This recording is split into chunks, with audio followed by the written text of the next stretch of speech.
Everyone wishes they had their own space, like a she shed or a man cave, and plenty of space for entertaining and games like cornhole. Soccer, anyone? After playing all the games, you can sit back, relax, and enjoy this huge patio, fire pit. The opportunities are endless. Now let's go inside and take a look. Come on in. Check out this nice wide entryway. Very welcoming for all of your guests. Got a nice sized living room, tall ceilings, open floor plan, which is great for entertaining. Kitchen has granite countertops, tons of storage and prep space. And check out the big dining room, and it overlooks the huge backyard.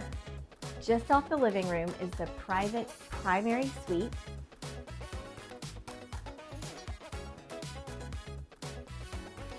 And don't forget about bedroom number 2, currently being used as an office, full bathroom. And finally, bedroom number 3.